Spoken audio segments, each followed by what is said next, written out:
I'm Brian Van, SportBikeTrackHere.com, and today we're going to break down the all-new Dunlop Q4 tires.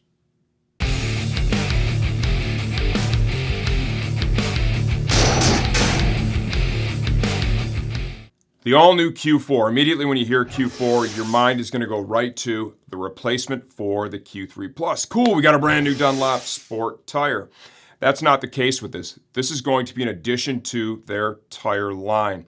The Q3 Plus remains their premier street sport riding tire. That tire can be used on the street as well as for track day duty. A lot of those Q3 Pluses have been used, of course, for track days. It's got a good reputation. The Q4 is going to bridge the gap between that Q3 Plus and the race tires that Dunlop is using for the Moto America Race Series. This tire is DOT legal, so you can use it on the street, but in my estimation, this is really more of a track-focused product.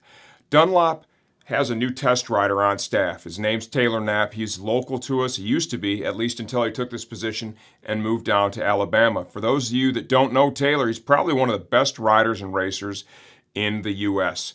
Very analytical guy, tremendous amount of experience on different motorcycles over the years. And now all of us are going to get to benefit from that experience with him working at Dunlop. The feedback and testing he's going to be able to provide is going to really help move these tires forward, their entire line, as the years pass by.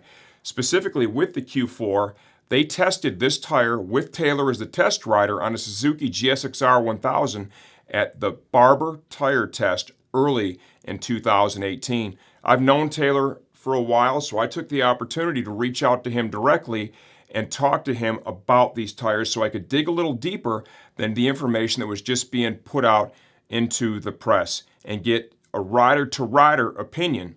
He said that when he first heard they were going to go do the tire test at Barber, he was excited, thought he was going to go and ride on the same race rubber that the racers would be testing. When he showed up and found that Suzuki was shod with the all-new Q4, he told me at first he was a little apprehensive, right? Because he's a racer. He is used to being on that race rubber, and he was super pumped for that weekend. So beginning with that little bit of apprehension when he first took the track and started to lap, he told me it didn't take very long at all before he realized that he was on a very serious tire that had tremendous potential. By the time the test was over, the fastest lap time he karted on this tire was a 1:28.7. For those of you that have ridden at Barber, either racing or doing track days, let me tell you what that is. That is real fast is what that is, okay? I'm a decent rider, okay? Nowhere near his level for sure. There's plenty of people faster than me. The best I've been able to do ever at Barber was a 131, I think a 131.9, and that was on full bore Pirelli race slicks, okay? He went faster than I did, and he's for sure a better rider on this tire. But what this does is this shows the actual potential this tire has to offer the track day riders. Some benefits with this.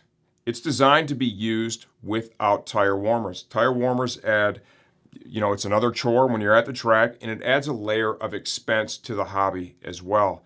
Taylor said they tested this there with and without tire warmers. The better performance was noted when not using tire warmers. Tire pressure is key as well.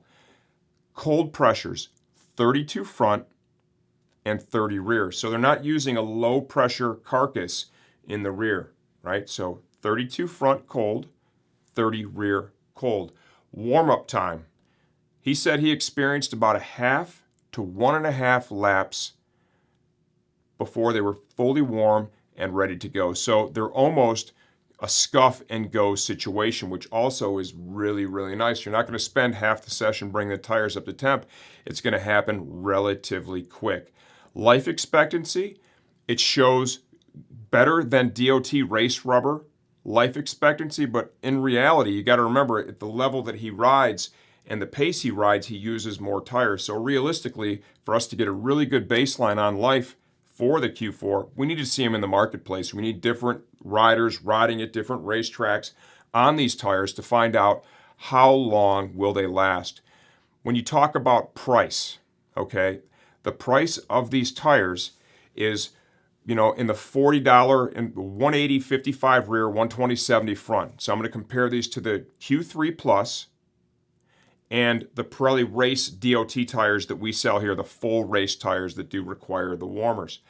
These are about $40 more than the Q3 Plus, and the Super Course, the SC V2 DOTs, once again, a 180 55, I think we're about $46 more a set than the Q4. So price-wise, they literally slot in right in between the high-end sport tire and the full DOT race rubber. Okay, on the table in front of me now, I've got a Q3 Plus on my right and the all-new Q4 on my left. It's important to note these are two different size tires. I got a 180 55 here and I have a 200 55 over here. So we're not comparing the size, but what I want to show you is the edge. You'll notice that once you get past the siping right here, this is basically a complete slick design. Okay, so you're going to have a lot of rubber on the road there. This is what we see from your higher end DOT race rubber. When we look at the Q3 Plus on my right, you can see that there is rain siping that is brought all the way down to the edge of the tire. So clearly, by design, there is a difference there. Okay, riding in the wet, this should perform at a bit of a higher level than we'll see from this. Thus, this is a little more of a street going tire, okay, than this is. I really feel this is much more track focused. Even though it's DOT legal and you can take it out and ride on the street with it, I would really encourage people to buy this with the intention of taking this to the racetrack and looking for those fast lap times and that high performance. Feel. Okay, feel is something that's really important. And let's first talk about the drive grip. And this is stuff I got right from Taylor again. And he's ridden on this tire. Okay, and he's ridden on every race tire you could probably imagine at this point over his career. When a race tire spins, it's really predictable. It's not really snappy. It's really predictable. And with good throttle control, you can just ride that right out. It's super predictable and then just drive yourself right out of the corner. Where when you get more of your DOT tires, okay, they tend to build that heat and start to spin because they'll hold that heat a lot more. They don't dissipate it as well as a race tire would. It's more snappy when they start to slide. He said that with the Q4, this has that real smooth, when you do really amp the pace up to where you're spinning the tire, it has that smooth spin that you would get from a race tire. So it's very confidence inspiring. He said handling wise too, it was very stable. It was stable on the brakes. It held the line very well. It was really confidence inspiring. And that's important because the group that this is driven towards, you don't want to be out there feeling like there's a lot of moving around. That doesn't always inspire confidence. You want that solid feeling. This is a tire, definitely at some point this year, we're going to put a set on that Suzuki that we're doing right now. So I can take it out and ride around on these a bit too, and get an idea of how they perform for somebody at my level as compared to Taylor's. Because like I said even earlier, with the mileage expectations, somebody that rides at his level uses a lot more tire than I would, or most of us would. So this will be really interesting to get these out there and see how they feel, how they perform, and how they stack up with the other tires out there in the marketplace. So to recap, I feel this is really a track day focused tire, and that's what I'm going to recommend, that if you're looking for that track day tire that's going to give you a high level of performance, somewhere that lives in between this Q3 and full-on DOT race tires, you don't want to start using tire warmers yet, or maybe you never want to use tire warmers, okay?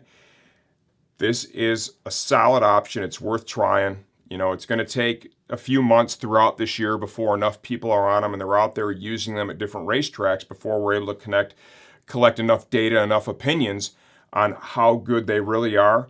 But I'll say this, I definitely trust Taylor's opinion. He's a great rider. He liked them, a lot of confidence, and he even started off, like I said, he told me, he's like, I was a little almost disappointed. I wanted to ride on the latest stuff and be out there with all the guys from Moto America at that tire test, and he had to start that first day, riding solely on these, but it didn't take very long before he discovered that he could really get it done with these tires. I think it's also important to maybe talk just quickly about the bike that he rode while he was down there, okay?